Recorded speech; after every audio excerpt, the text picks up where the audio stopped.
doing? Welcome to Beachside Tech Talks. This is Nigel Wright, and I'm coming to you from Florida. And we're about to join the rest of the co-host for a wonderful time and talk about technology, the beach, things that affect our community, and hopefully things that make an impact in your lives. Hello, everybody. Good to be with you.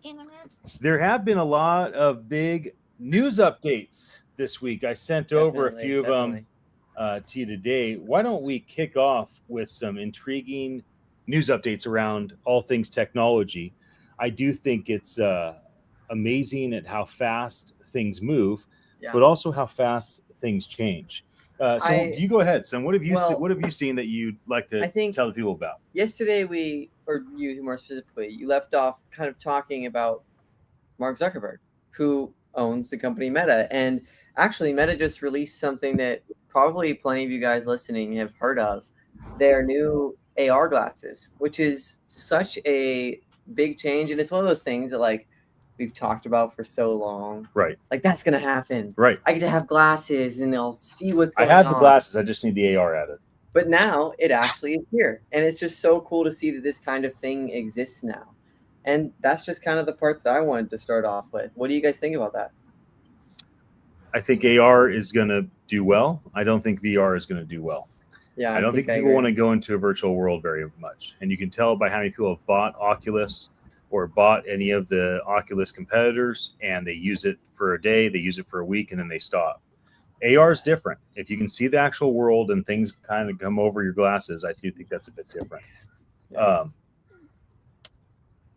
So one thing that I noticed is, Jerome Powell is going to give a speech tomorrow, and people are on edge. They already lowered the interest rates earlier this month. Obviously, if they lowered another quarter point, half point, 3/4, maybe even something crazier than that, that will make a big impact on our on the perception of our economy. It'll certainly make certain things easier for certain folks. Everyone has their own motivations why they'd like to see that happen, if they would like to see it happen. And I think that people are on edge because they know that if he goes up tomorrow and doesn't lower interest rates again, that's in a lot of people's minds, that's a bad sign. So they're really hopeful, like, oh man, if he lowers interest rates 1/4 or 0.5%, that's going to affect crypto. It's going to affect the stock market. It's going to affect this and that. It's going to affect our national debt and all these different things. So have you guys thought much about how strange it is that just one announcement from this unelected body, one guy, from basically, I mean, you wouldn't be wrong if you called it, if you said, critical things about the Federal Reserve, you probably wouldn't be wrong. Let's just say that. It's a very strange situation that they have so much power, they're unelected, and they are so deeply tied to our economy and the global economy. So those are a couple of things that are on me and Malakye's mind, but I'll pause for a moment and invite you guys to jump in and respond to those, or if there's something else that has hit your kind of radar on news. I think as far as the rates go, I would be interested in understanding what people are using as their metric. Is it up or down is very broad. What are the nuances underneath that? I feel like we tend to take one thing as humans and go run wild with it without understanding what the underlying factors might be. I'm not saying that it's not going to be a change and there's not going to be a reaction, but what's fueling that reaction? What is actually happening versus the hype? Now the net result obviously is going to be what is going to make the difference, but somehow I suspect that if we better understood what these things meant comprehensively, the reaction might be a little different. That's just my thought. I don't think we're putting and we have the capability. I don't think we're putting enough into that. Interest rates going up and down. Like if me saying the interest rates are going up or down, what does that mean to you? Like what does it actually mean? Yeah, what does it mean in simple terms, if the interest rates go up or if the interest rates go down or if they stay, what is the actual implications of that? I'm not very educated in all that like governmental economic stuff. So can you explain that? But the simple thing is, if you are currently in debt, or if you need to borrow money and you want to take on debt, if interest rates go up, it costs you a whole lot more money to get that money paid off. And if interest rates go down, you save a massive amount of money on what you would have paid. So it affects every sector of government, business, and individual people's lives. I want to come back to something more heartwarming on the AR glasses. One thing that we often think about with AR glasses is how it's going to make my life better. And that's a reasonable thing to desire. But how about blind people? Yeah. How big of a deal is it going to be when blind people start wearing glasses that have a camera in their above their nose or to the left and right side, and it has a whisper feature and it's telling the blind person everything that's going on? How big of a deal is it when these cameras have 180-degree view and these cameras have 3D view, and it's literally saying, oh, that you're going to go up a step and it looks like it's 2.5 inches. Like, how big of an impact will it make on a blind person's life? When people talk about Neuralink, put a chip in your brain, you can talk to it, you can think, and the computer does what you want. Like, that's great for all of us if we want to do that. But how big of a deal is it for those that can't move? They're paraplegic, and all of a sudden they can communicate with technology. So I do think that if we can focus on those that need this technology advancement the most, and we build it for them, everybody else will also benefit. And sometimes the greatest thing we can do is, in a sense, serve the least of these with innovation and technology. Yay. What do you think, Dan? Anything.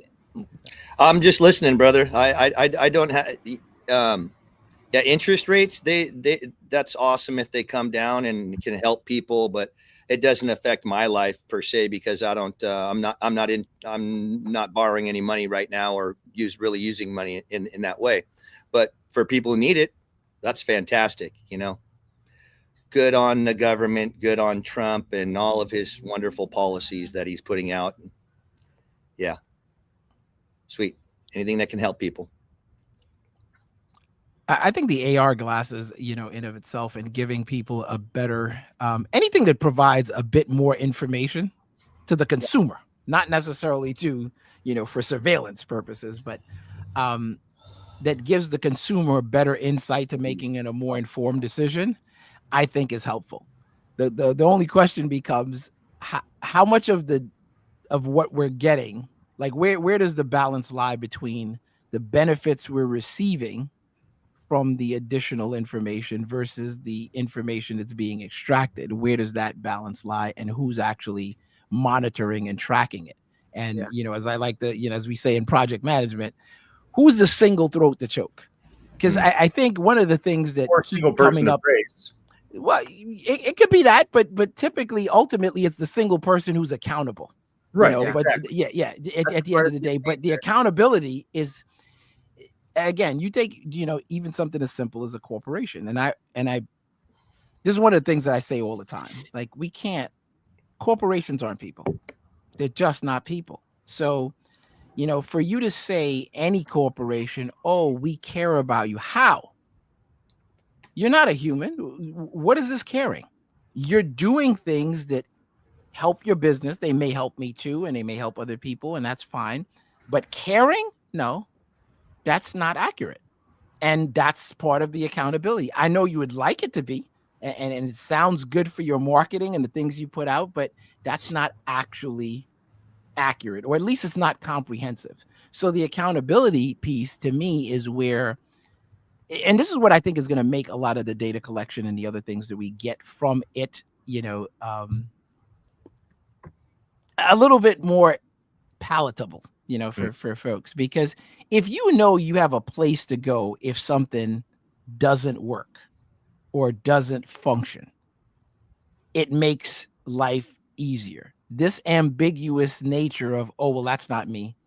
Oh, you'll have to call another place, or you wait, or you like, it just doesn't feel comfortable. And some of the stuff, like, completely doesn't make sense. I was talking to a buddy of mine, Rich, NY loan guy, and I said, I don't understand. Like, he was telling me, there was some challenges in terms of getting, C of O's for buildings, out in the Hamptons. And I was like, it's crazy to me that we have all this technology and things are taking longer.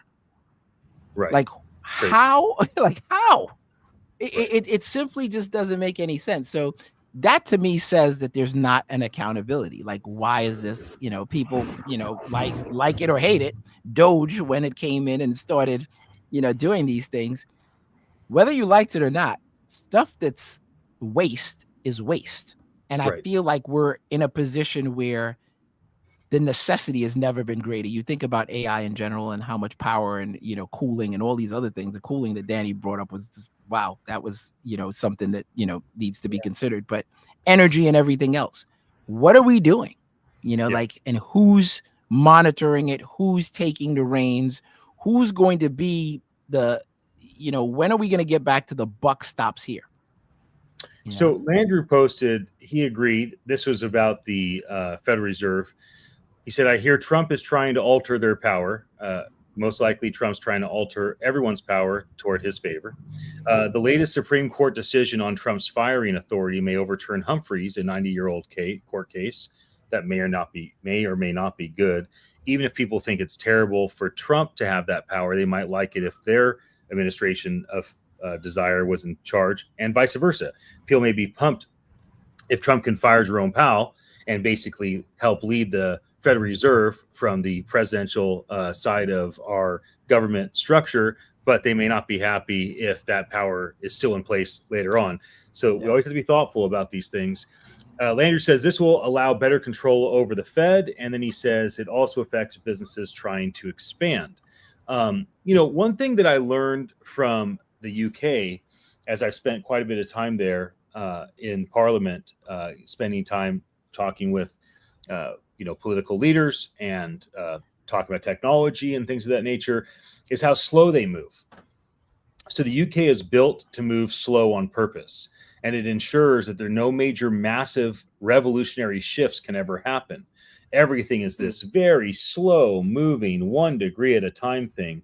And sometimes America works that way, and sometimes America works very fast. The one thing that's interesting about American politics is one administration implements a bunch of things that are against the prior administration, then they undo a bunch of things from the prior administration, and as soon as the current administration's out, the new administration comes and then undoes all the old stuff. Yeah. And it's almost like this strange situation. Nevertheless, I want to talk about the UN yesterday, and I don't want to talk about Trump's talk, which he talked for an hour, which I guess is nothing for him, but I think it was a lot for all of them.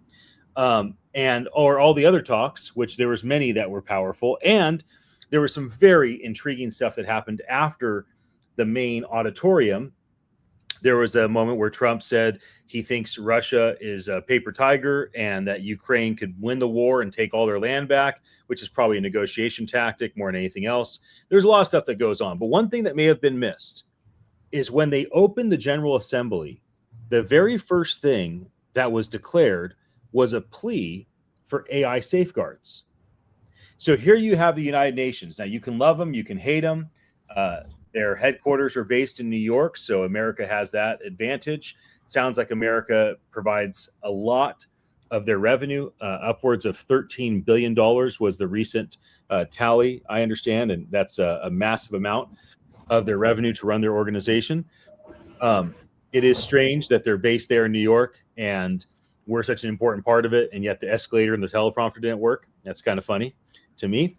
So the UN General Assembly, when it opens, the first thing they want to talk about is not the wars in place, not the wars that are on pause, not the financial markets. They don't want to talk about immigration. They don't want to talk about a bunch of things that we might think are most important. What do they want to talk about? They want to talk about AI safeguards. I do find it interesting that people are fighting over AI safeguards. Local cities want to put their own ordinance in. The states want to put their own ordinances. The federal government wants to put their own ordinance in. And of course, the United Nations also wants to have that power. Again, Landry just posted the entire purpose of the executive branch is to move fast, but not permanently. If If you want permanent, it moves slowly through Congress. Our system was purposely built like that.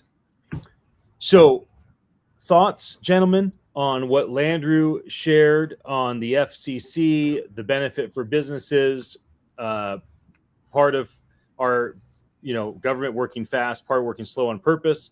Any thoughts on the fact that the UN General Assembly opened up with basically a plea for us to take AI safeguards serious?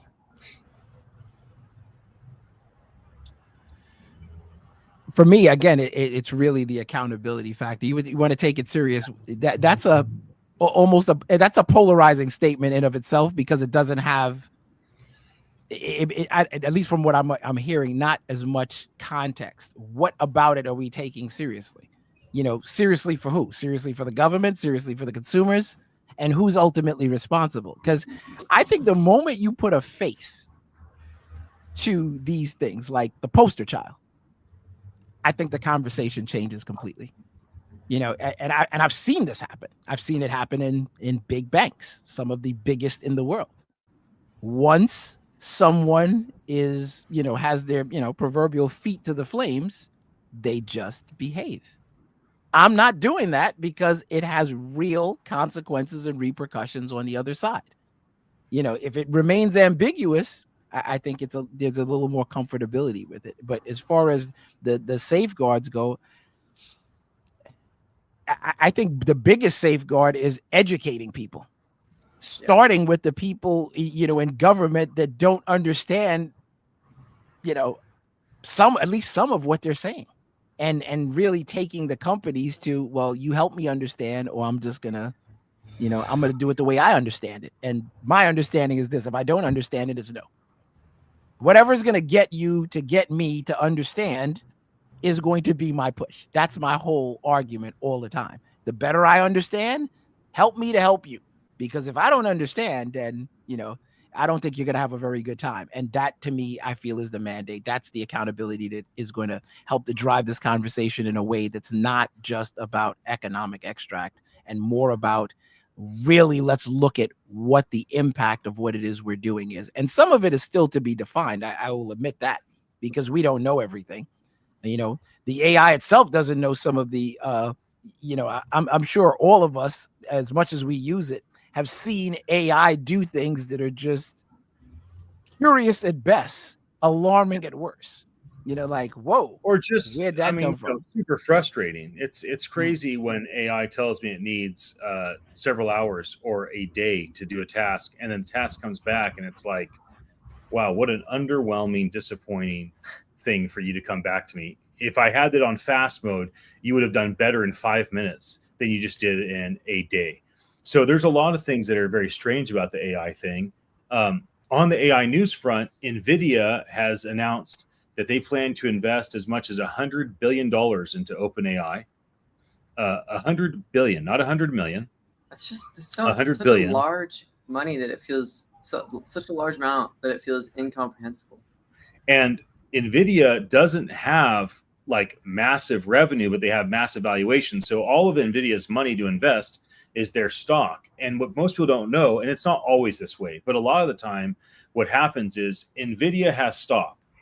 And NVIDIA says, we're going to dilute our stock 5% to create $100 billion of more stock.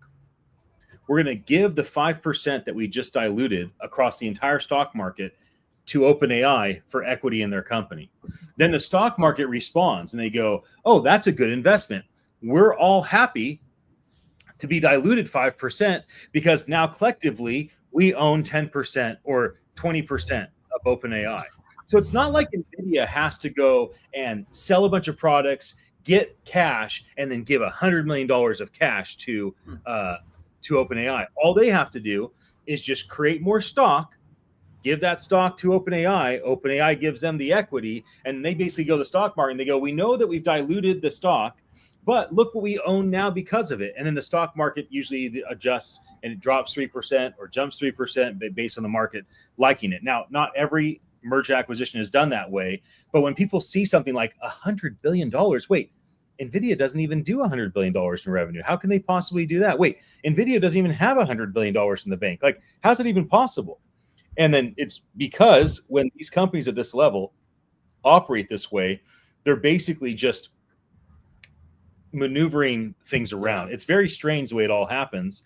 And then if you look at OpenAI, it wasn't that long ago that it was like Microsoft invested $1 billion into OpenAI. Wow. Apple's investing $1 billion into OpenAI. This is $100 billion. So when NVIDIA does this, if they follow through, it also means that the investments that the other massive companies have made to get OpenAI to this point, their investments are radically diminished and reduced because a new powerhouse comes in to, really bring on more of the equity. So a lot of organizations on the national board are going to be impacted by a company like NVIDIA. I think it's the number 3 most valued company in the world. No, it's number 1. Maybe it's not the data. I think it may have changed. Okay, let's just call it 1 to 3. When they do this, they ensure OpenAI goes from being one of the top to, for at least a period of time, being the number 1 AI tool once again, the number 1 AI company once again. So are you finding anything, Nigel? I see you shaking your head, so maybe you see something that you want to clarify for us. It's just interesting that we're dealing with these evaluations and not it seems like big numbers are being thrown out, but there's no context, and I know I'm beating this one to death. 100 billion. Why don't you say 100 trillion? Like, it's not. I'm starting to really question, like, maybe we shouldn't even let people say that. And I know that sounds anti-democratic, but like, give me some context. You invested $1 billion in what exactly? What are you doing? It's nice that you have a big number, but are you just saying numbers for the sake of saying numbers? Or are you just because we're starting to go just at a time where I think we need more clarity. Adding more ambiguity is not the way. And that statement feels ambiguous to me. It lacks massive context. That the headline is just simply not enough. And we keep seeing them, and it's like, let me just say a bigger number to get people's attention. And I would love to see, and this is possible, like, what does that mean to the average layperson, user, citizen? What is the net impact? Net good, net bad, just net of what does that mean? Or you're just saying words? Perhaps that should be something that we can we can put out there a little bit more so people have a better understanding of what's going on, because the kind of repeated news cycle and just big flashy headlines and what feels like clickbait, I think it's doing more harm than good. If I can jump in, this whole entire conversation I've been thinking about the word motivation. We opened up talking about the glasses and how Nigel said they say that they care about you, but do they? How could they? And what's immediately ringing through my head is motivation. How do we actually motivate, whether it's a big company like Apple or NVIDIA or whatever, or if it's a governmental institution? How do we motivate them to actually do what's in our benefit? Yesterday, I think the entire conversation was essentially centered around voting, and more specifically, voting on your phone, getting to use this to do something that every person should have the right to do in an easily accessible way. But that is kind of hindered in some ways, and policymakers aren't very motivated to make that happen for each individual voter. And so it all comes down to motivation in my mind. How do we motivate them to actually do it? I mean, I was recently learning about the Reformation that happened in like the 16th century, and how it's so impactful that when people decide something's going to happen, it happens. When people say, no, we're the ones who live in this place, we're the ones who give you any power, why should we have a situation where we don't like something. Let's change that. And I think it's easy to get too sucked into this current moment and forget that we actually individually have power. And if you put that onto a little bit of a bigger scale, the 6 of us now, including Teddy, then that's even more power. And then you have all the people watching, that's even more power. And each person can make a long-lasting impact. And so what I'm trying to say with all of this is that it's up to us to decide that something's going to happen. And that's why I think it's important that we're getting to talk about these things now, because this is the news of the future. $100 billion is, I don't know, kind of a lot of money. So in my opinion, I think that I want everyone to try and start doing things in a way where they take that power that they hold inherently. Yeah. Do you think we're not having enough people, like, maybe defend is too strong a word, but maybe this is it, defend their position? Like, you know, you say something, but do you believe that, and why? Like, okay, I don't want this to happen. I don't want to vote for this bill. I don't want to vote for this. Why?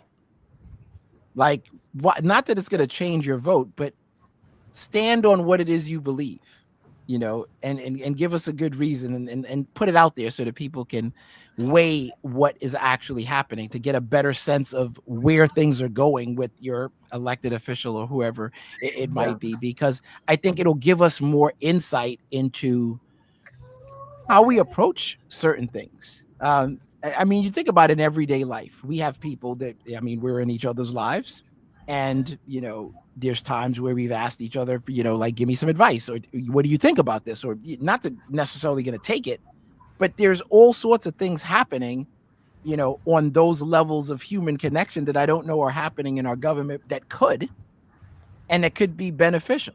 You know, one, if you ask somebody for their opinion, you know, part of it is that they're willing to give it. You're willing to listen, not necessarily take it, and they're willing to give it without feeling a particular way if you don't take it, you know. And there's that back and forth and cooperative nature, if you would, in that process. And you know, if you've asked me questions in the past and I've said, okay, well, here's what I think and here's why, you know, to add some context to it. Now, not everybody does it that way, but that's fine. But I think if we did, I think it would lessen some of the polarization, you know, and broad brush painting of people, because now, like we were saying yesterday, you get to be one thing or the other thing, you know, like that, you know, like you're either on this side or you're on this side, and that means this.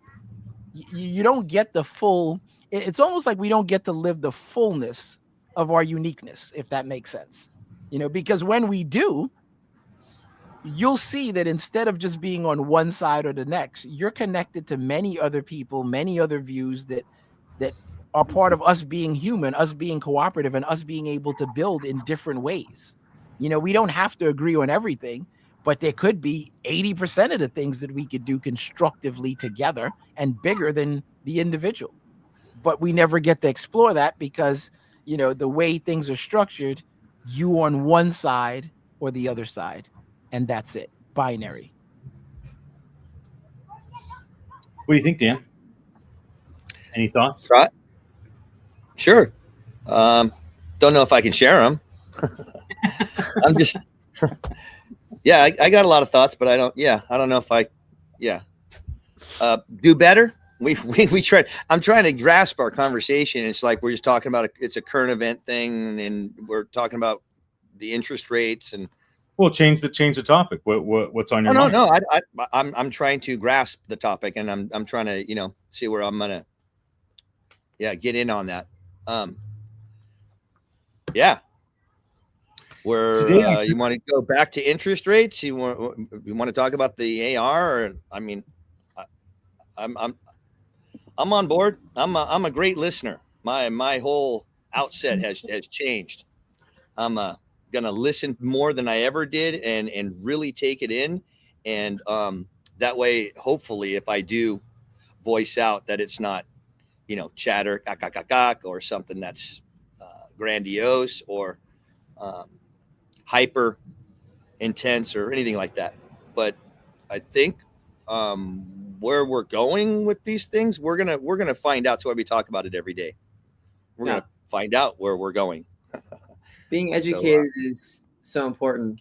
That's kind of what you're saying right now, and also what Nigel, what you were just saying, how being educated is something that once you realize the importance of it, it doesn't become a thing of, can you please tell me about your product before I go stand on a stage and tell people about it? It becomes, are we going to do it now? Like, now are you going to tell me, or are you going to do that in a few minutes? It becomes when, not if. And once education becomes when rather than if, I think everything just becomes exponentially better because it eliminates one of those core cultural problems. I think personally, a lot of the root issues of different things in society come from a different type of cultural problem that stems from being human. And education is one of those. If we can kind of get over that in a certain way, then we've unlocked a new section of being human. What do you guys Danny, think? you said something that was pretty profound to me. I have thoughts, but I don't know that I could share them. And there was a laugh because that to me is something that resonates. I think it's resonating with a lot of people, probably more now than, at least some other times in history. Sometimes, as much as we want to do good or do better or do the other things, we're just not in a spot to do that. We don't feel safe, comfortable, take your pick in terms of sharing, in terms of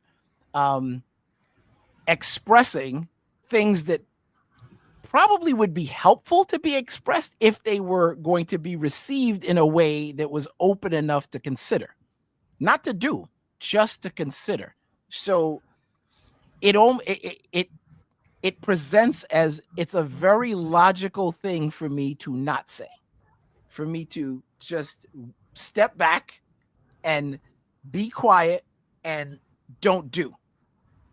Or, if you're fortunate, and I think we are, to be able to discuss these matters, hopefully people look at it and say, well, wow, that's actually possible. I wasn't sure about that, but clearly, they're having conversations and no one's, kicking off, capsizing apple carts or, rabble rousing beyond a reasonable level. And I think that in of itself can be helpful. And at the same time, I feel like saying things like, I don't know, and being comfortable and being in an environment that could do that. Cause like I'm gonna just say it the way I feel it. If you're not around people where you could say, I don't know, and feel comfortable, like don't feel like you're going to be beaten up, or just, talk about your faith, or just say, I don't know if I want to share that right now, and not have it turn into something, then maybe you're not in a comfortable enough place. Maybe you might want to, get that looked at, because I think that because it inhibits you from living the fullness of yourself, I think. And I believe that all of us actually have something to share, to as cliche as that might sound, but I do think that, the contribution makes a difference, because I don't know that somebody's, that, like, if you put everybody in a box of, well, you just didn't do something. Well, there could be reasons.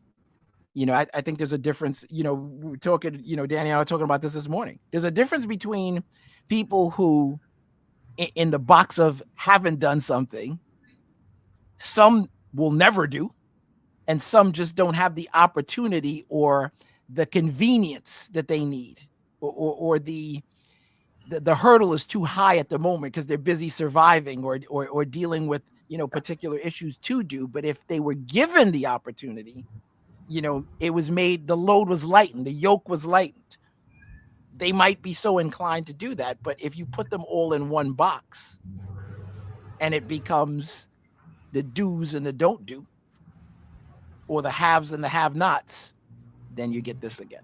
So I think even acknowledging that is important. Just because someone decides not to share doesn't mean anything other than that. And maybe if we focus on some of these things more accurately, to what they are. Even something as common as this.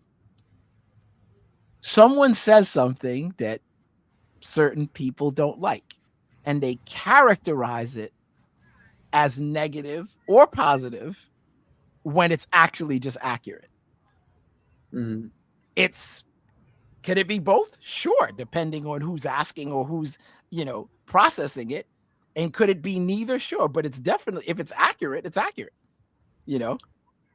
Well, how do you guys feel about the fact That's good psychology. Yeah. Like So there's a big thing between truth, the perception of truth, and feelings, because there's certain things that people don't agree is the truth. Some society, some like what the Democrats think is true, or Republicans think is true, are in contrast to one another.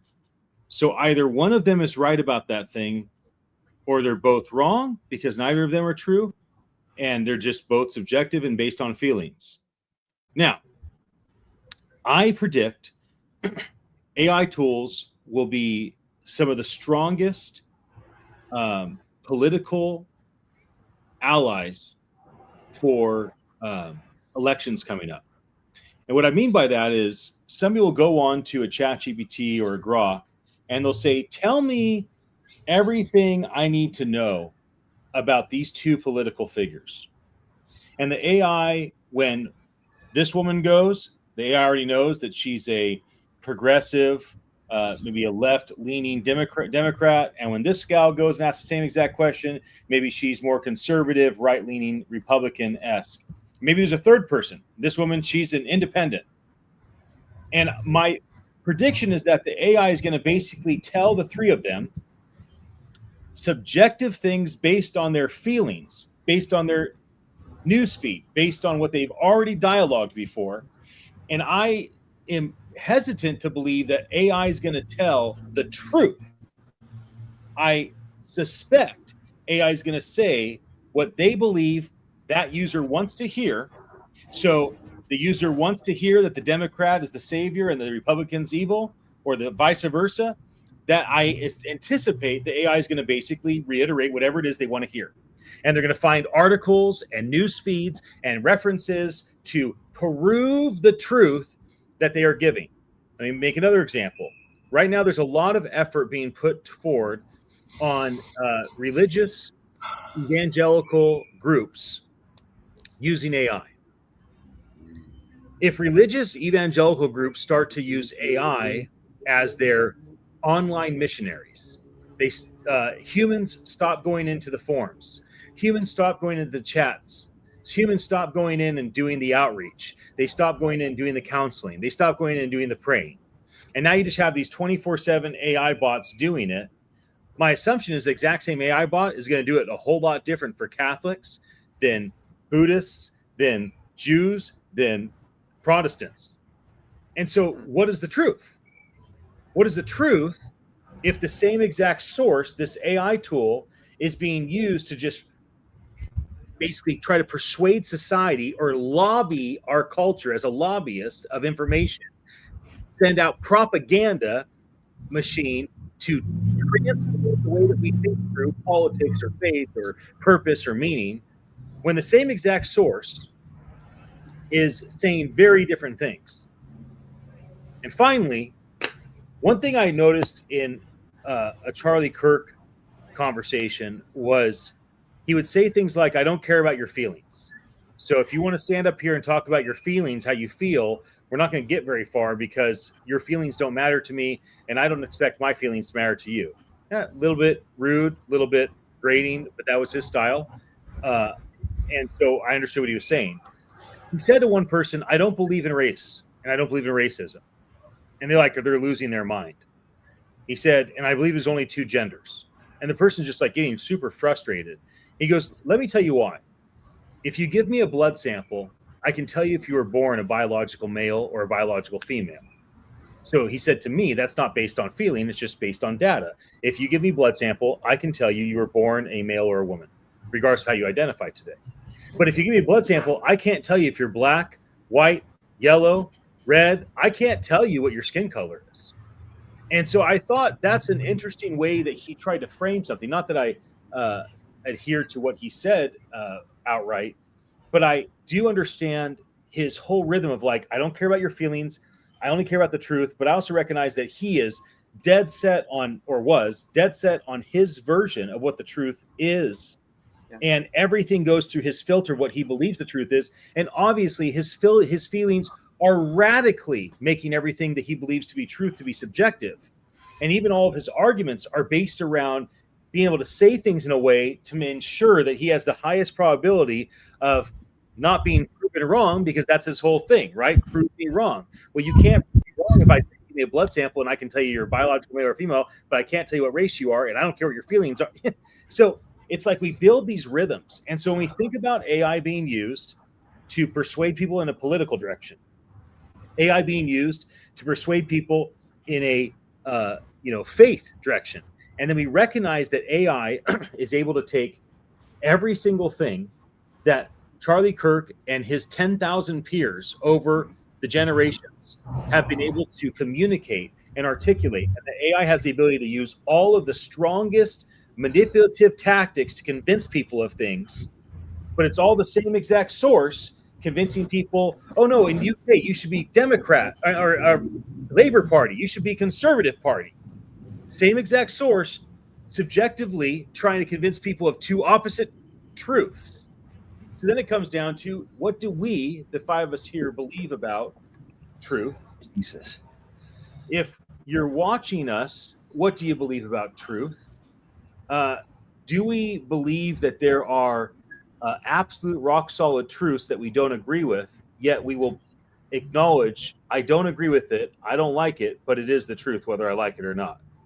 Because if we won't do that, and we just want to say, well, I know this is the truth because you believe it, like, I know that we were created and evolution's not real, I know that Jesus is the only way to salvation, I know that the Republican Party is the savior of the American like, if that is the mentality a person has, then but then they won't acknowledge that this other thing they don't like is the truth, then does anybody really believe in objective truth if you aren't willing to acknowledge those things that are proven to be true that you don't agree with?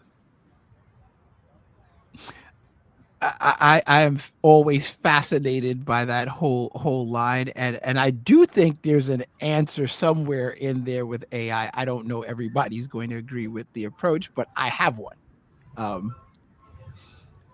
You ever seen when people would, there were this group of posts that people would go and they would say things that without giving the context of who said it or who did it, and they would present it to somebody who was a staunch supporter of a person or detractor or whatever you want to call it, and they didn't really realize that the person was responsible for things that maybe they liked or didn't like or whatever the case may be. But then they would just say the things, not the context. And then the person would get the big reveal of, well, you said you didn't like this person, but look at all these things he did that you like, kind of thing. It's the same. Like, I feel like AI has the ability to do that. If drinking your own Kool-Aid, like the leadership by example, I can't. I think that's just the best. You ever meet people who you feel are ethical because of the stuff that they do, and the metric that we usually use when we tend to give people their flowers, it's something that's so like Ted's a perfect example. Ted's been going to prison to play basketball for 18. Like, that's a big number. Like, what can you say that's not great about that? Like, that's a good thing. That's a giving thing. So it's a high bar, so, but I don't know people hold themselves to that standard. And then you start to see hypocrisy. And that to me has always been, that's been how the lens that I view things as, because it's an easy one.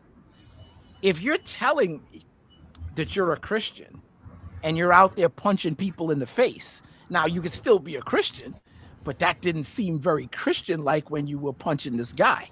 That just seems incongruent with that particular thing. when you start to measure people, measure them with the same yardstick. Don't have one measure for yourself and another measure for somebody else, or do it at a slant. So when you take, like, okay, so here's an actual example. If we want to know who someone is, I would approach it this way. Tell me everything you know about anyone, person X, because I don't want to use it, a particular person. Okay, so you have all the things that they did and everything else. Strip all of their data out of it, strip all of the political lean, strip all of that away and distill it to the facts of what that is. So now you don't have anything. You just have pure facts, bullet points, boom, boom, boom, boom, boom. Now assess and give it a number. And then you look at it side by side. Now you're going to get a better sense of who it is. And it's not about being right, because, you know, we're different. We all have free will. There's all sorts of things. I'm right. So what's the point? What's the big deal about being right? You know, like, are you going to lose a friendship, you know, that you had for 30 years over being right? You know, lot of people have, dude. It happens. It totally happens. It totally happens. But that's the mark of who it is. You know, if that's such a big thing for you, like, to me, there's such a thing as code. And you see people who, like, people know your code. People who know you. You know, there's things, and I don't have to know everything about somebody. Like, there's things that I believe that you wouldn't do. Just for my, like, yeah, if somebody would ask, no. Or, yeah, that would be a bad idea. You probably don't want to do that. It's not going to end well. What makes you say, it's you know, experience, you know, eyes, you know, like that's not a good idea. You know, like it's code.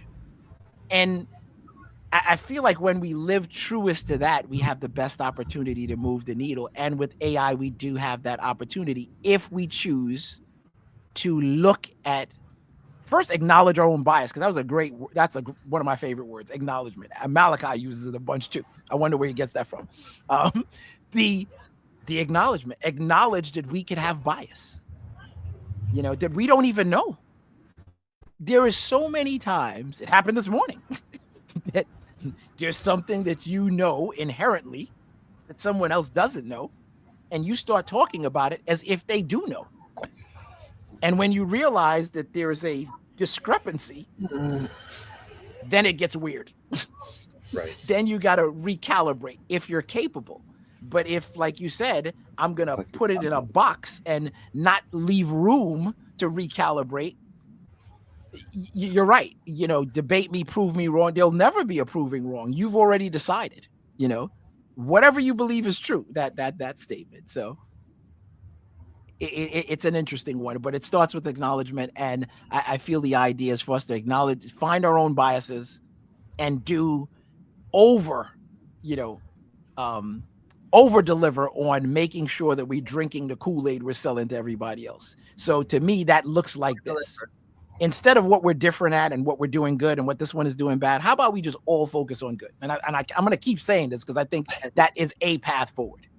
If everybody only starts talking about what they specifically are doing good, we will start to make some actual progress. You know, there's nothing else. Like, why are you talking about bad? Why are you talking about, you know, what somebody else did? What did you do good?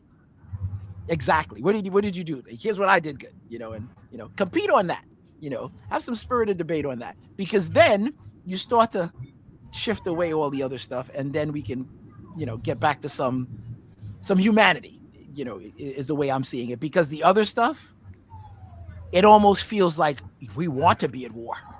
I don't, you know, in fact, I don't even think anybody wants to be. I just think that's the place we find ourselves in some way. And, you know, it's going to take courage for someone to step out and just say, absolutely not.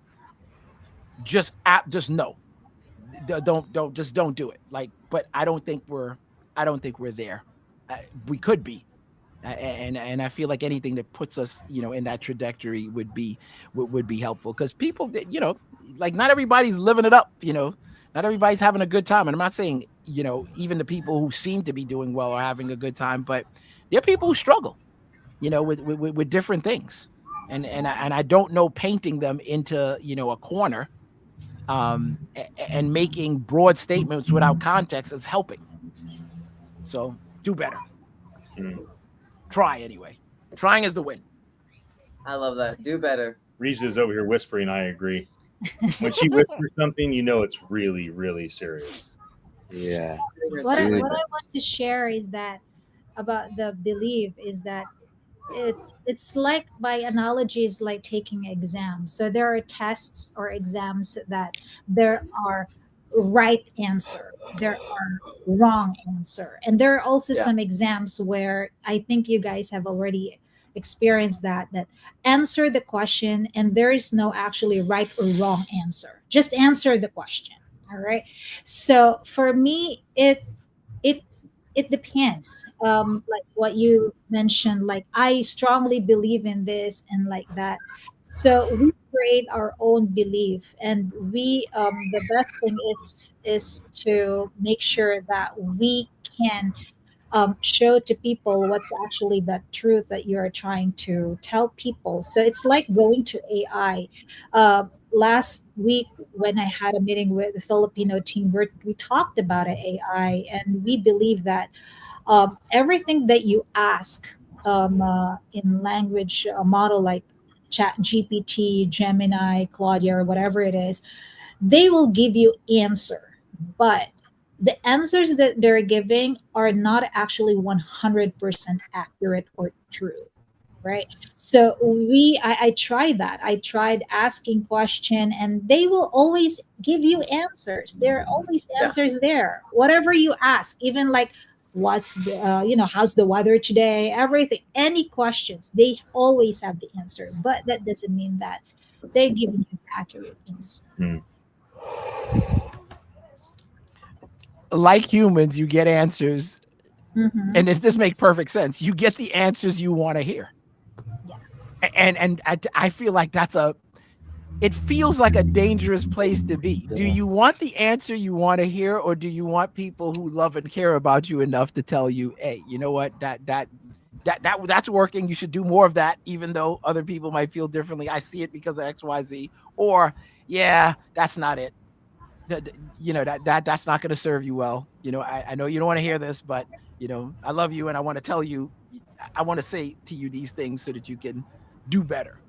Or there's one thing we can all agree on for sure, and I don't take credit for this. This came from Dan. We all know 100% that the greatest thing Netflix can do is a live roast of Charlie Sheen. Now's the time, Netflix, if you're listening. It'll destroy what you did for Tom Brady. Yep. There is a story about one of the great artists that came to Santa Cruz. I think it was 1971. Showed up in Santa Cruz. He saw graffiti on one of the big walls when he rolled into town. And the graffiti said, "Reject authority." Massive, "Reject authority." And right underneath that, somebody else took spray paint and wrote, "Don't tell me what to do." And again, this is like another thing that inspired this guy to live here and never leave, and became one of the top, contributing artists to our community. So this artist was so impacted by a massive declaration of reject authority, and the response being, "Don't tell me what to do," whether that was serious or funny.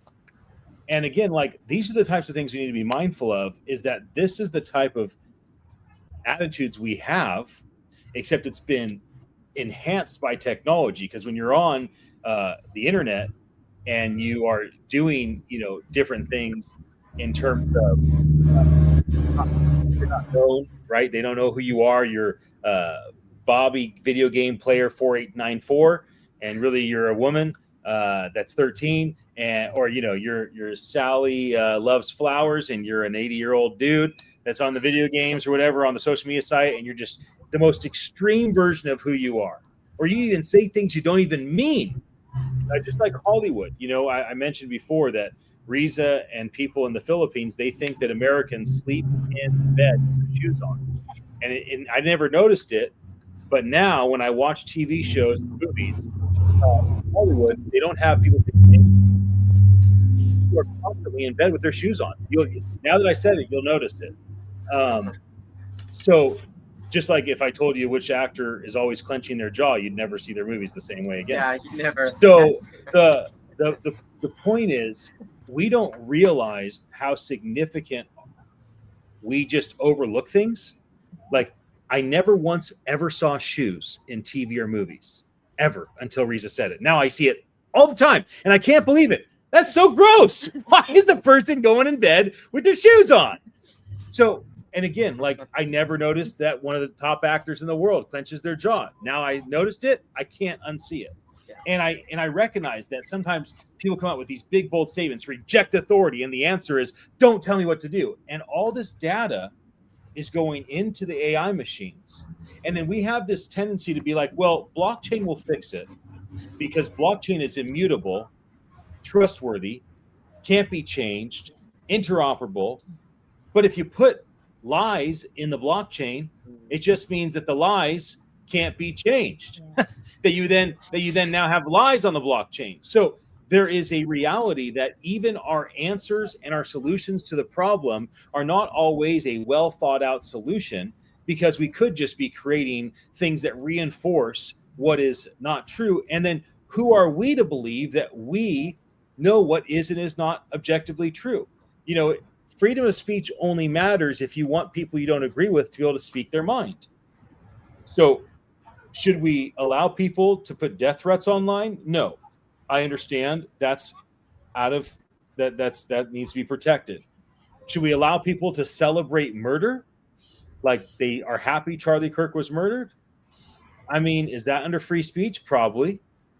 And should we pull Jimmy Kimmel off the air? Should the FCC, the government, get involved with ABC and pull Jimmy Kimmel off the air because he said something that was taken as disrespectful, lie, whatever?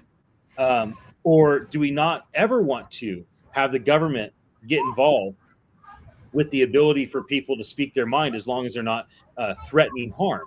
I mean, shouldn't people be allowed to say things that aren't true? Isn't that the whole point of free speech? Don't we want liberals to be understanding that more conservative people are going to say things they don't agree with, and they have the right to do so? When there's a different administration in place that's more progressive, don't we want that a progressive administration, as we had last time, to give the freedom for conservatives to still have a voice and voice things as truth, even if they don't agree with it? Because if we don't understand these things and protect these things, while we still are the ones that are primarily communicating to one another, then we're going to really lose our opportunity to have a freedom of speech environment when it comes to us not asking each other questions, but asking AI questions more and more and more. And if we think that public ledgers, these blockchains, are going to solve the problem in and of themselves just because they're immutable and transparent and trustworthy and can't be changed, doesn't solve it if there's things that are put in there that are not true.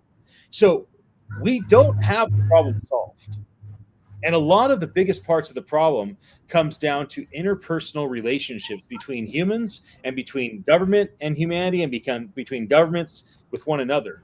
And having these open conversations are important because for the five of us, we are able to critically think these things through, hopefully be challenged by one another, hopefully expand our thoughts around this stuff. And then also we have the ability to share this live with our live audience and for those that watch this afterwards. And we appreciate your attention, that you'd lean in and be willing to listen to us, kind of talk these things out.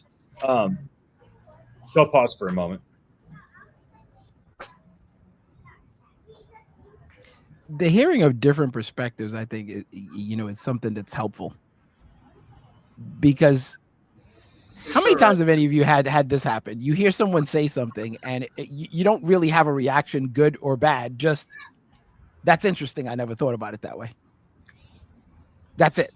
And I think that probably happens more than we give credit to.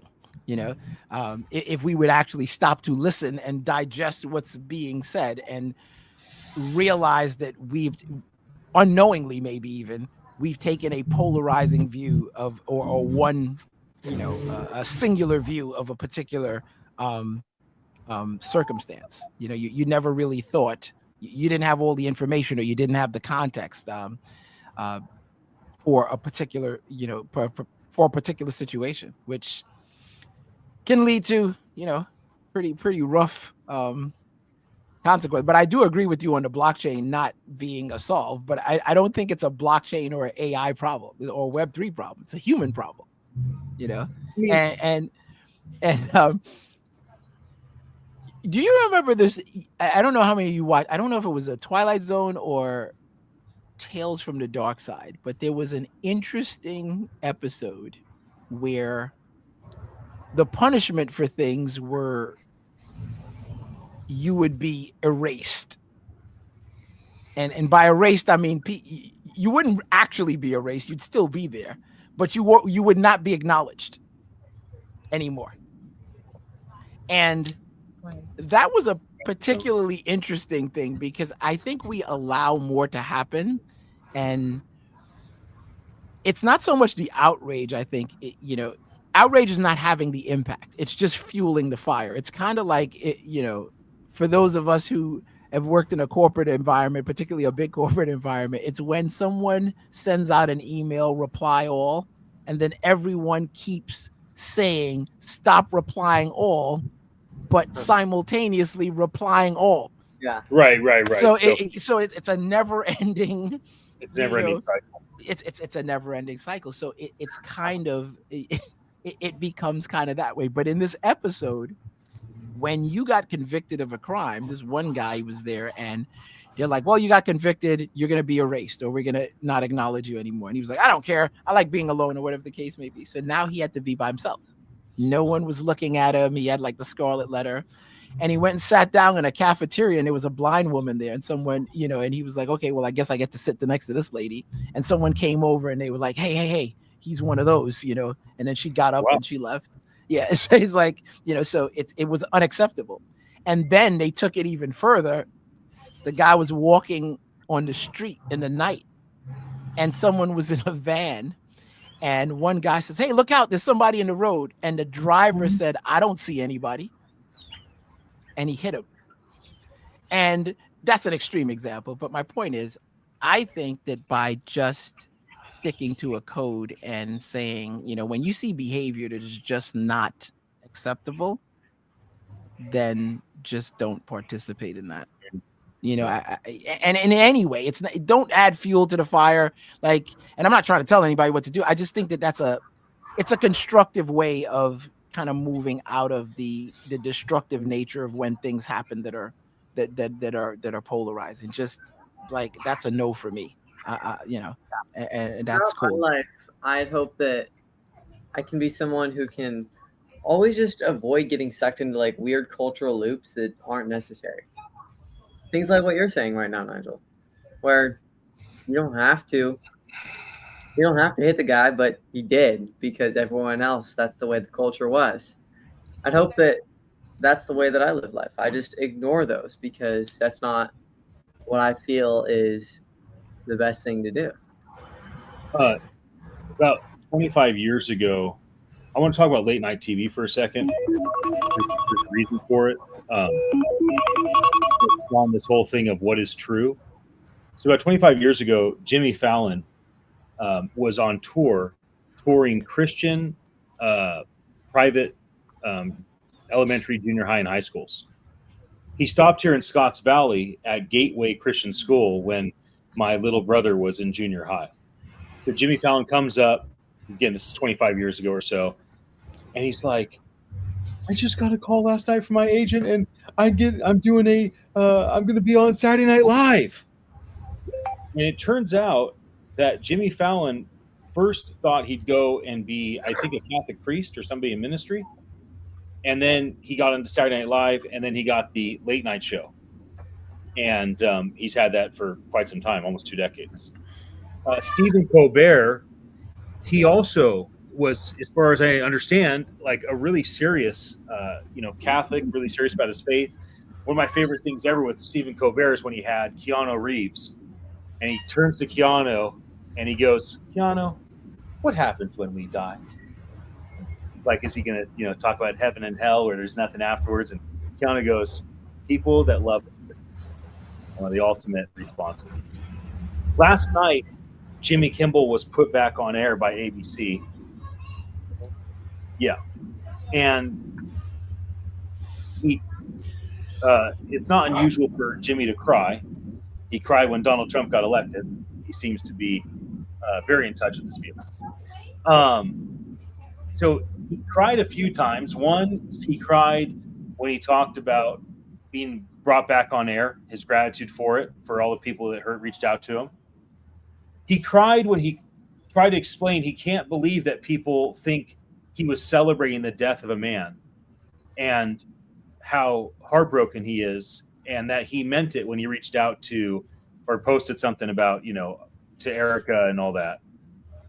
And then finally, he really became highly emotional. He talked about Erica's speech extending forgiveness to the shooter of Charlie Kirk.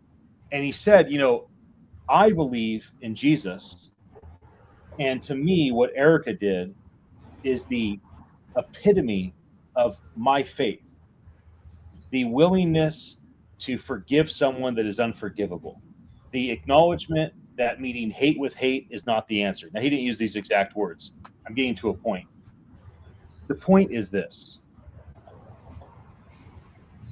People that have a lot of attention in the MAGA camp, in the far right camp, in the conservative camp, they often want to frame these late night hosts as little devils that work for the deep state, that are anti-Christ, anti-God, anti-family, anti-morality, and it's just one slanderous, all-out assault accusation against them after another.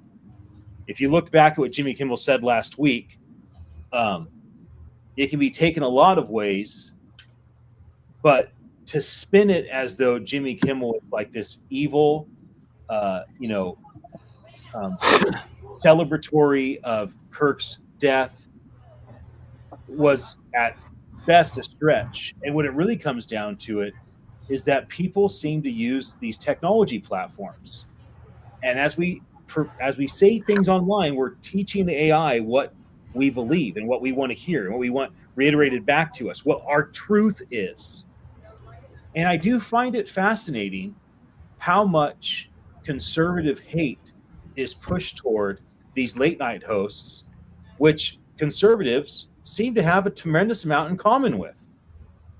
None of those three guys I mentioned, Jimmy Fallon, Stephen Colbert, or Jimmy Kimmel, are evangelical atheists like Bill Maher. None of those three guys are promoters of not having children or not getting married. I like Bill Maher. I learn a lot from Bill Maher because we don't see eye to eye.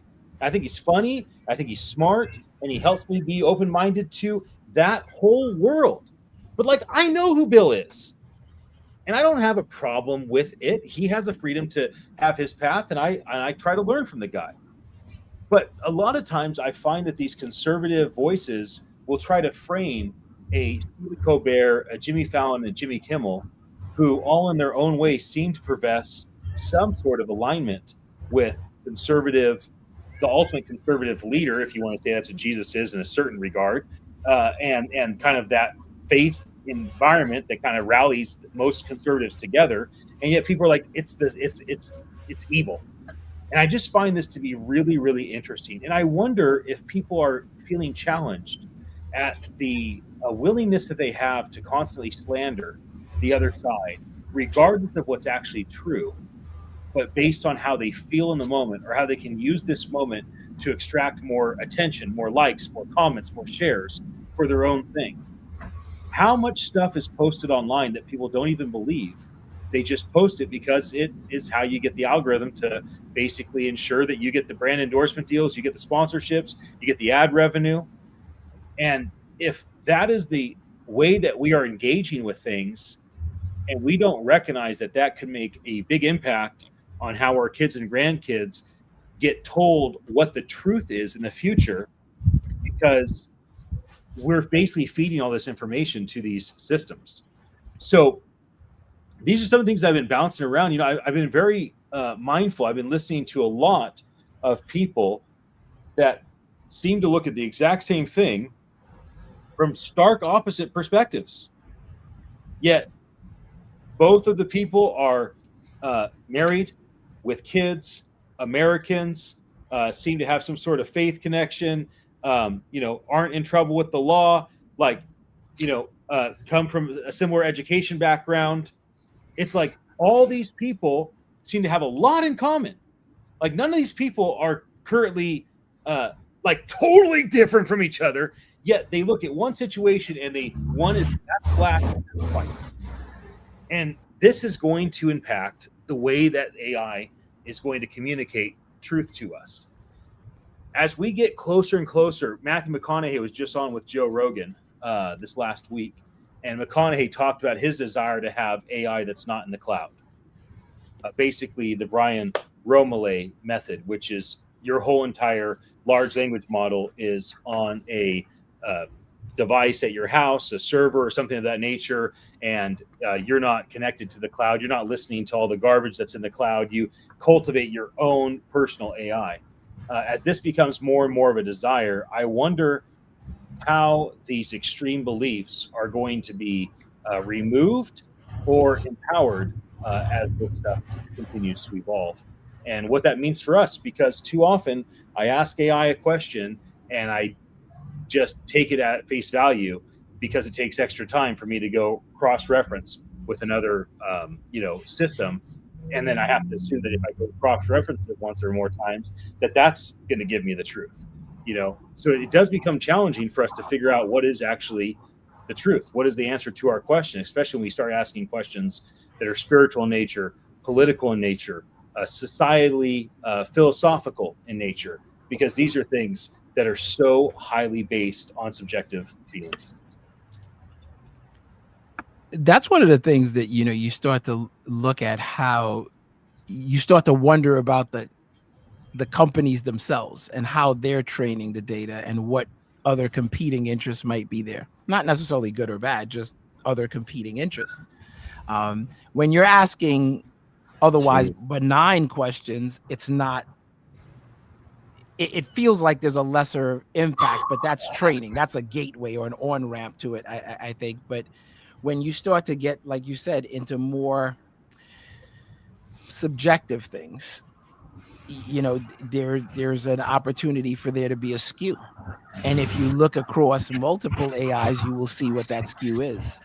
And then, like you said, it takes an additional step or additional work, just like it does in real life, to discern, the wheat from the chaff, that kind of thing, to get a good assessment of what's going on. And it's going to be up to us as humans to either continue what we've been doing, which is, in some cases at least, taking a very surface level look at things and running with that on a good enough sort of basis, or doing the extra work to really discern for the things that are more important. And I think it's going to be a balance. I feel like there's a difference between just looking up something about someone who's an online influencer versus something that involves your health. It's how interested you are in that particular thing. I think there's opportunities, where I think we probably should be more interested in particular things and understanding what the truth is, and not making rush judgments and, going off half-cocked, if that is, the thing. But it's going to be interesting to see when and or if there's going to be true audits, because to me, accountability, to go back to that question about AI, accountability is going to be someone who's responsible for how the AI was trained. And when called upon, they're going to say, well, here's how it was trained. And they could present it and stand on it and deal with whatever comes as a result of that. I mean, right now, none of us really know how exactly the AI is being trained. And as much as you could say a reason like, well, that's a big corporate business, that it's not really the way it works. Still, this is the future. This is something that's going to impact everybody's opinion. Right now, all our opinions are impacted by this thing. But we have some level of control over what is going to impact us. I choose to only follow people that have a certain belief. That is something that is, in a way, getting taken away without us even knowing. And so, what are the ways you guys think that that can be, I guess, solved in a way, that problem?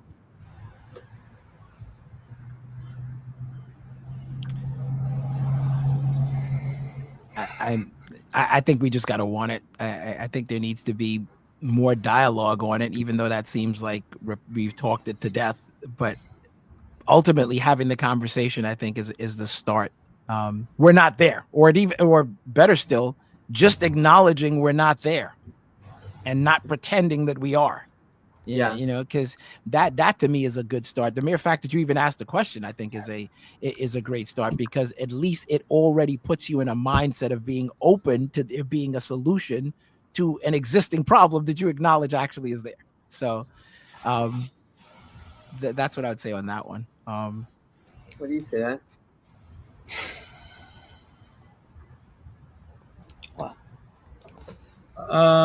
That's a tough one to answer, son. I don't think it's one of those that has a direct answer. I think it's one of those that has the kind of discussion starting answer. You have an answer, Sweet One? To your question? No, Ask the question again. Yeah. With our phones, we can decide what we consume. But with AI, it's not really decided by us. It's more decided by the big corporations like OpenAI or like Google. And how do we get this to not be something that is going to be a problem? How can we make it so that the tech of the future, AI, is something that benefits us and that it is just helping our opinions to become things that model a good human more instead of biased and short thinking? I think at the bottom of every AI platform, it says this particular one can and will make mistakes, so double check it. So basically, I'm thinking that the AI is telling us specifically this may be true and it may not be.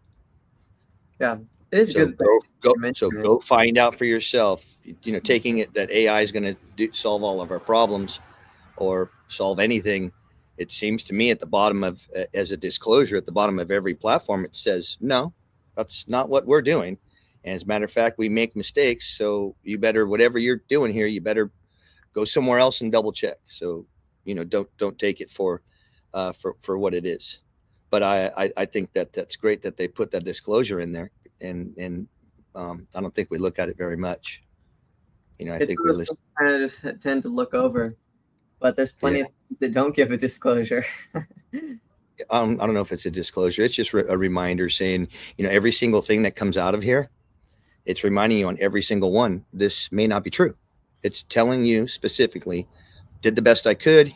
Here's what we have in our data banks. And then here's your response, and hope that works for you. But ultimately, it's up to us what we do with it. So, yeah. This conversation is really deep in my head, and I need to like wrap myself around it. It's sort of, you know, everything philosophical, psychological, and how we're feeling. And so I just, I'm trying to compartmentalize all the pieces, and I don't think I have any definitive instruction or, you know, recommendation. I would say that for me right now, today, just things move so fast. Maybe absorb, you know, maybe just absorb, because I don't think that we're in a position to say, I want this now. Tell me now. Why isn't it working? We're going to figure it out. So I'm super optimistic and just very happy about that. That every Yeah, technology. but again, use the tool, keep going, you know, never stop learning, try harder, do better. Yeah. Well, there. You can personalize it. So that's one practical thing you can do. So you can personalize your. Are you sure? Because earlier you had mentioned if we do personalize it, then what's coming back is exactly what you were saying. It's for that. So that it's not a rock. So the personalization. I mean, you can personalize it and say, I don't ever want you to tell me what I want to hear. I want to hear objective things, even if you think I won't agree with them. So you can personalize it in a way that you're inviting the AI tool to give you objective truth. I just found out about this. You can also temp email and open an account with whatever your AI is using and try and come at it from a pseudo. Okay, this is pretty cool. Unless you have a paid account only. But if you guys check this out, this is a website called Ground News. So let me just I'm gonna pop this inside of the comments. So Ground News is a site that pulls the stories, and it says, if the story is left leaning, right leaning, center, it has a feature called Blind Spot, and it says, okay, this story has been covered 85% by the right or left, and only 5% by the opposite side. There's a blind spot here. Clearly, this is being over-indexed on one side and hidden by the other. And so I do find that Ground News is an interesting platform to try to figure out, like, okay, is this like legit? What really was said during the UN Assembly meeting yesterday? What really is going on with this thing or that thing? So I do think that you can tell, if we're not there yet, you should be able to tell these AI tools, like, I want you to go to Ground News, and I want you to tell me, before you tell me this article that you want me to look at, I want you to tell me, like, is it objective, or is it a highly subjective article based on who's covering it, who's pushing it, the narrative that's being pushed around it? So there are some little tiny practical things that can be done on this stuff, but Sweet. We have to make an effort individually to try and, cultivate this for ourselves in the time being. Yeah. I think that, like you had said earlier, I think that the whatever you're using, it's everything is leaning towards your preferences, not just AI. Every single thing wants to lean into whatever you do. Where are your eyes? Where do you drive? What do you buy? Who do you talk to? What do you think? So I think that's the biggest piece of it. And AI is not going to provide the all tell all, the story, the solution to anything. It's a database. So, but more to the point of I'm leery about how much I use the AI, because I feel it's starting to generate things towards my preferences. Right. It wants to tell me what I want to hear. Right. So it'll be interesting. Yeah. And it gets worse. So I haven't done it yet, but I'll open up a temp email and then open up another, free account with ChatGPT, and then put that in there through my own account, and then put one in through the temp email, and then see what type of, if they're really scraping off of anything having to do with me. Because in reality, if I do that off my same IPO address from my computer or VPN or however you want to do it, I should get the same response, or very, very close to, very close. Riza, what have you thought about this whole conversation we've had today? Well, everything that you can see online, or whatever you're asking, you're using ChatGPT, you really have to be very skeptical. It's up to you how you're going to absorb that. Like I said earlier, not everything that you need answer, you can get it from the AI. So You can. It's just, again, at the bottom, what does it say? Let me open up. I was just going through them. Gemini says Gemini can make mistakes, so double check. Sweet. Mhm. Claude, where's Claude's message? If I can find it. Yeah, they all basically have to say that at this point, because it just everyone's trying to. I don't think they all said it at this point. It's been said from the beginning. It's to alleviate. I think that people are actually using this point in society. Like, I was talking with Riza, we were walking through Whole Foods today, and I was like, can you fathom how much money in food is thrown away? Because they have the hot food bar, Mhm. On top of the fact that like the last day things are expiring, they put a little 50% off tag, Mhm. which for all the thrift shoppers out there, if you have a Prime membership and you go to Whole Foods and you only buy the 50% off stuff, you have a hell of a time beating the price. So if they don't sell the stuff after the 50% off tag is on that day, they throw it away because the list is expired, and they won't give it to shelters, and they won't give it to homeless folks, because the risk that they take in potentially giving food that won't be properly refrigerated, microwaved, or has a printed expiration date is too big of a risk. They rather just put it in the dumpster, from what I understand. Trader Joe's is the same way. Many of the supermarkets are, and then they throw it in the dumpster, and then they will even have security guards keep homeless people from going and accessing the dumpster, because they don't want someone to be able to say, I just ate this thing from Trader Joe's I didn't pay for, got myself for free in the dumpster, and it made me sick, and now I'm suing. Well, same thing. All these different AI companies, all these different search companies, like during the Tucker Carlson interview with Sam last week, Tucker implied a lot of things. I watched that and I thought, geez, man, this is a brutal interview. Tucker implied that someone turned to ChatGPT and talked about hey, Teddy's here. Welcome, Ted. Hey, Talked about their desire to kill themselves. And supposedly ChatGPT basically walked them through the appropriate way to end their life. So Tucker said, so what's up with that? And basically the response was, well, that shouldn't have happened. We're working on it. And then it's like, okay, so you're telling me that ChatGPT, so this is Tucker's question to Sam. You're telling me that OpenAI's policy is life no matter what. And then he's like, well, if somebody does live in Canada or they live in one of the European states where euthanization is legal, then we would abide by the law. And we would say, we hope that you would live. Here's a number to call for life. But since you live in Canada, if you want to go that direction, here's this number. And Tucker's like, okay, so OpenAI's official policy is death is good.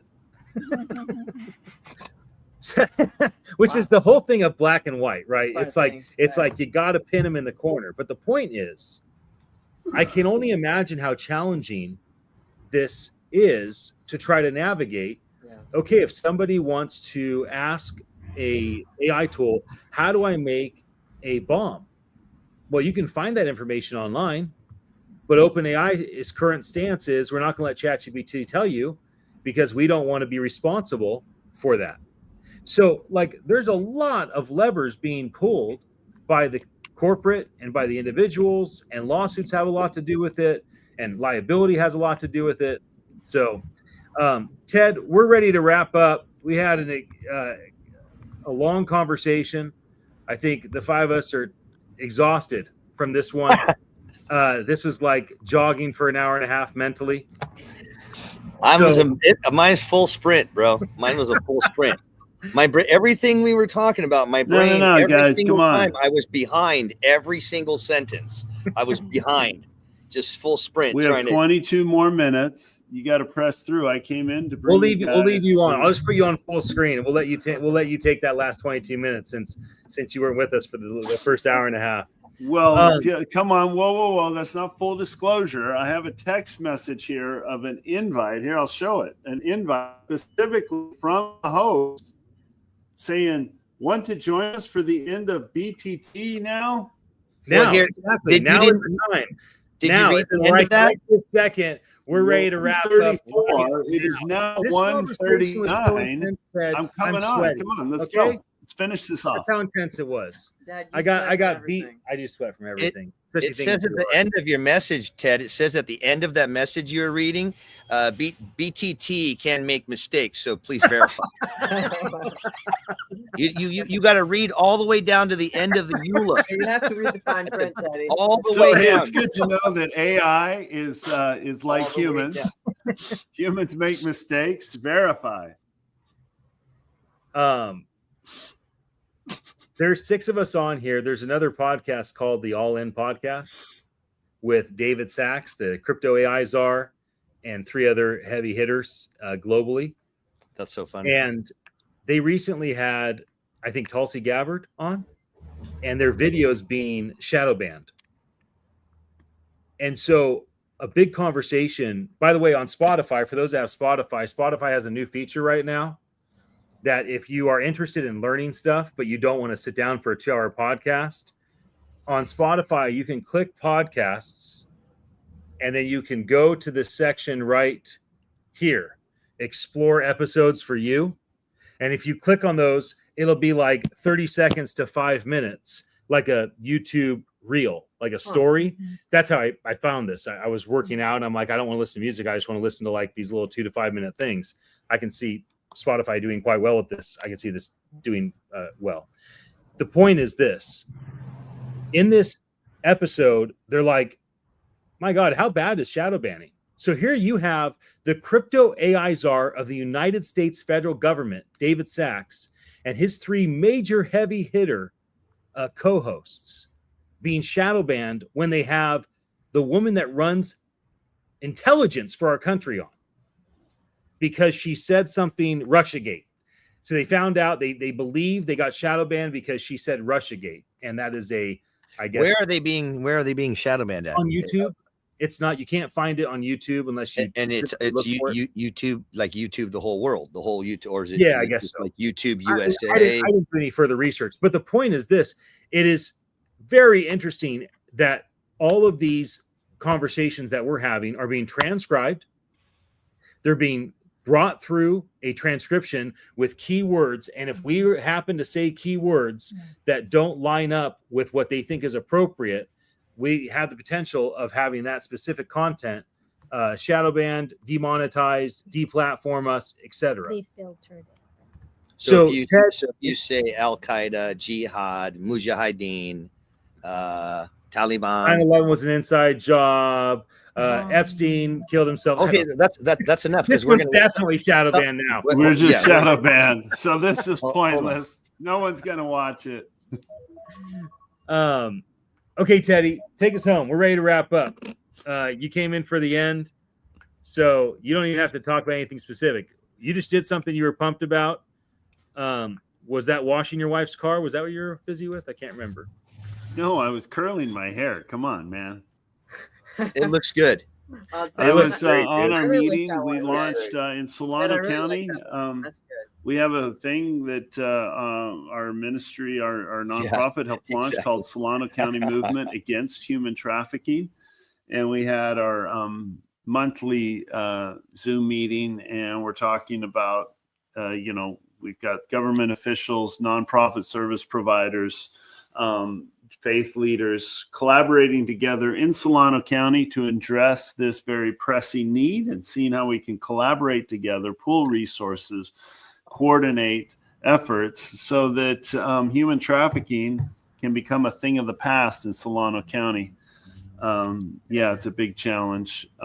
It's beautiful to see the community come together. I suppose that's one of the bright sides of tragedies and pressures that they're facing. I mean, Vallejo is becoming one of the trafficking centers, is one of the hot spots in the Bay Area, which is very sad. And it's, related to demographics and all that. And, but it's beautiful to see the community come together and work together. And we've seen some cool results already, and some young people, a young girl particularly was rescued who wouldn't have been otherwise, except we were working together and able to get the resources. And so that was what I was fired up about. Sweet. And that's what we've got to do more. We've got to collaborate together to hold everyone accountable, to inspire each other to, live up to our highest ideals, and, be transparent. We got to welcome these questions of challenging us of, how well are you doing? Are you living up to your ideals? So be encouraging. Yeah. Yep. We need to encourage. Thank you for being encouraging to us and coming in with some good, solid news of leadership by example. Sponsored by Soul Glow. There always is. I love good news. Teddy, you want to mention what we're doing next Wednesday in the Presidio? Give people a 1 week advance notice. Yeah, everyone needs to join us in the Presidio next week at the House of Web3 from 12 to 1:30. My good friend Ian, Utile, and Riza will be there along with myself and Paul Peisner, and we're going to be exploring how the community can collaborate together. And Ian comes representing this massive network of and experience in the tech world. He's an expert in Web3 and AI technology and its implications for the future. And we're just bringing the community together to see how we can collaborate together to solve society's biggest, most important challenges. And it's beautiful. So come and join us. Lunch will be provided. The House of Web3 is this gorgeous place right there in the Presidio, right near the Golden Gate Bridge. It's and let's envision the San Francisco of the future together, but not just envision it. Go out and work and make it happen. Yeah. Best way to predict the future is to make it happen. Ted, I was Someone thinking said that Abraham Lincoln actually, said that. the 5 of us could cheerlead and you could do all the work. Huh?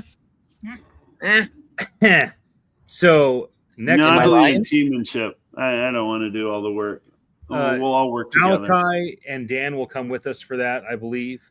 And Nigel, we might start next Wednesday, a week from today, a little bit early, like 11:30, so we can get our private conversation before it transitions to more of like the event environment.